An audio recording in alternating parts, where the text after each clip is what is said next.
We are here with our good friend, Mark von Ohlen. Here you are, Mark. Hi, Richard. Good to see you. It's very good to see you, too. So, Denuo Novo has some new stuff here at San Diego Comic-Con. Tell us all about what fans can see this weekend. First, thank you for saying our company name right, Denuo Novo. We've been out for about 4 years now, and people are still getting the pronunciation down. We are a relatively new licensee. Our contract is specifically for screen replica costumes. So everything we try to do is as close to screen accurate as possible.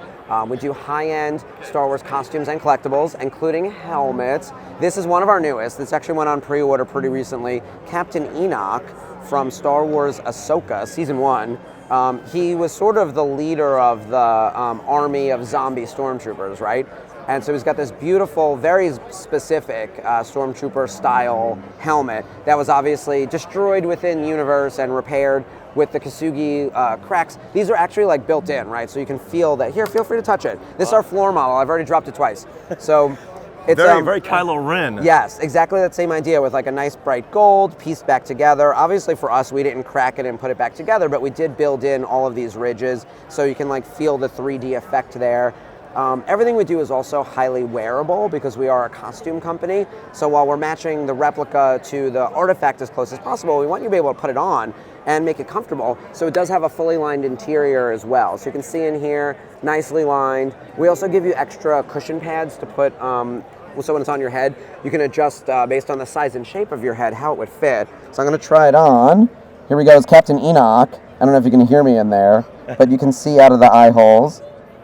And then I'm going to let Richard try it on also. Wow. Here you go.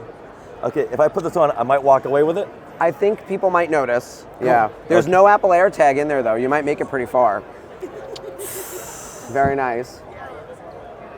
And so Enoch is on pre-order now. He'll be in stock Q4, so October to December. So perfect for your holiday gift giving and whatever else. And you can find it on our website with all of our other stuff, denuonovo.com. The vision in here is fantastic. Yeah, we really lined it up so you can see pretty well outside of the eyes. And you can see from the outside, it's nice and dark, so you can't really see the eyes in there, but being able to see out, it's functional, which is great. Yeah, I can operate heavy machinery wearing this. Yes. Now, did they ever tell you, or do you know personally, whose face sculpt is this? I'm not 100% sure. I will say I know that Marcus Napuli was the sculptor on this helmet, and in fact we had him at the booth on Friday. I've lost track of my days. He came in on either Friday or Saturday to check out the helmet in person, and he said it looked really good. So I got his sort of stamp of approval, and I was like, please put that on Instagram, which he did. So he took a picture next to the helmet and everything.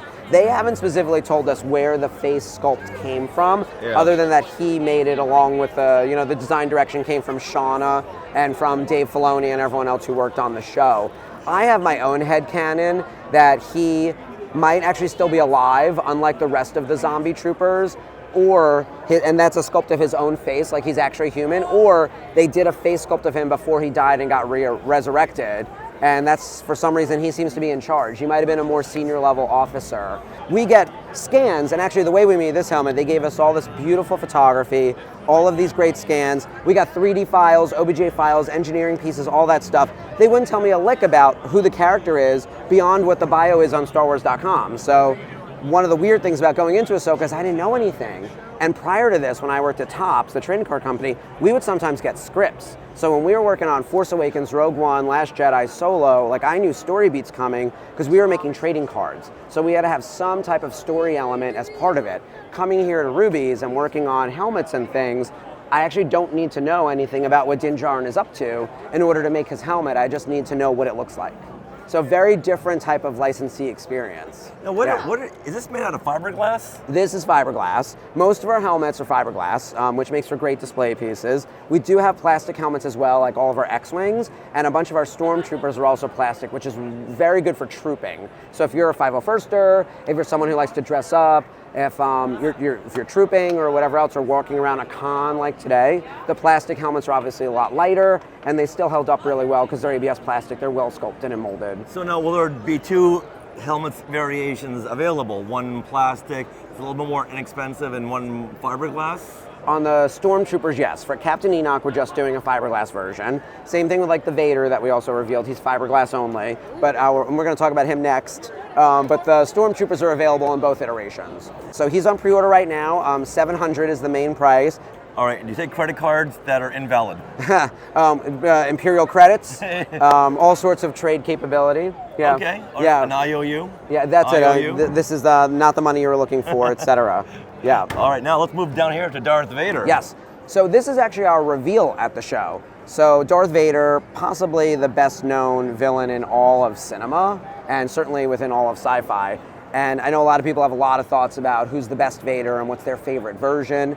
We decided to go with Empire Strikes Back. This is classic. That's the shape of the dome, the sort of sculpt and structure and all of that. You can sort of tell that it's Empire based on the little piece in the front over here. Like there's almost like a thumbprint. Yeah, it feels like someone pulled the mold and made a mistake and they just left it in the movie because they didn't know. I keep joking that like they had no idea that 40 years from now we'd be replicating this stuff. Yeah. So that person who pulled it was like, damn it, like use it anyway, no one will notice. No podcast will be talking about this in 45 years. No, they'll be like, what's a podcast? Why did you go with the Vader helmet as opposed to the New Hope, which has more of an extended widow peak? Yeah. In Jedi, the widow peak is more flattened out. So there hasn't been an Empire one in a while. We've already seen a Revenge of the Sith pretty recently from other companies. There's already a New Hope out there. The one that Novos did before this, the people who had the license before we did, was kind of a hybrid of Empire and Jedi. This was sort of the purely, like we can get all of this from Empire. The inside, though, is Jedi because if you want to see the inside of the mask, that photography is much better. Again, we're a costume company, so it needs to be wearable. So our helmet is a two-piece. So I'm going to snap off the dome, and then this is the inside of the helmet. So it's got all the great details that you'll usually better see from Return of the Jedi. But in order to make it wearable, our back of the helmet has these Velcro straps. It's got a cushion up here, so you really could put it on. And outside of the lenses, you can see the nice reflection in there, so they're nice and dark.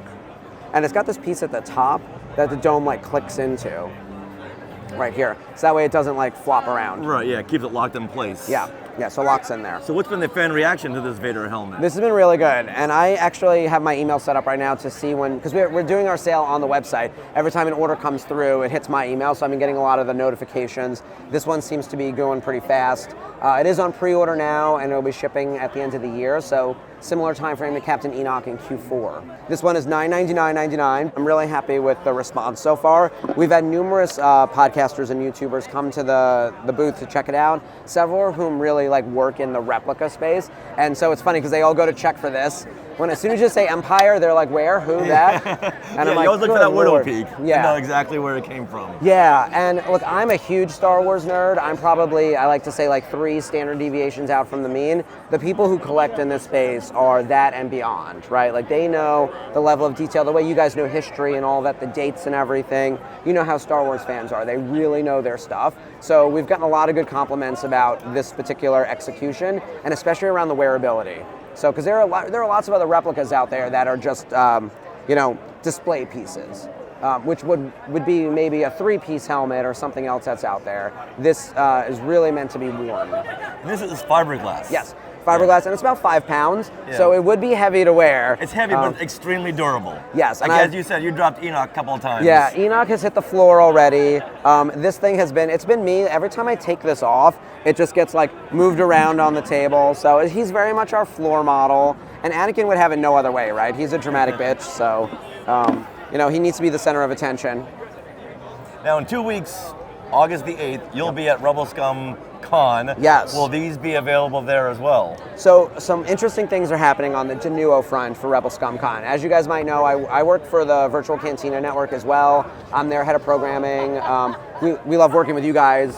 We do shows together and all of that.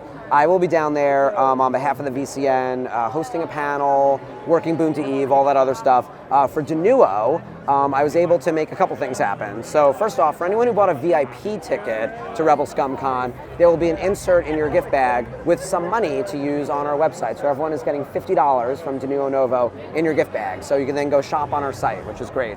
And separately, another YouTuber, his name is Gabe Estrada, is going to be bringing our Captain Enoch helmet to Texas, and he's going to be displaying it during one of his panels. So he's got a creator panel, and he's just generally going to be carrying him around. And so Captain Enoch is going to get a tour of Texas, is what it seems. So Gabe is going to be exiting this con with our floor model of Enoch. That is August 8th through the 10th. Yes. Frisco, Texas. Rebel Scum Con. Be there. Yeah. Hey, look at those names to the left. They are part of the Skywalking Force, our Patreon. Become a producer yourself and check out all the Disney Plus themed bonus content available depending on the level you subscribe. Become a member of the elite Skywalking Force at skywalkingforce.com.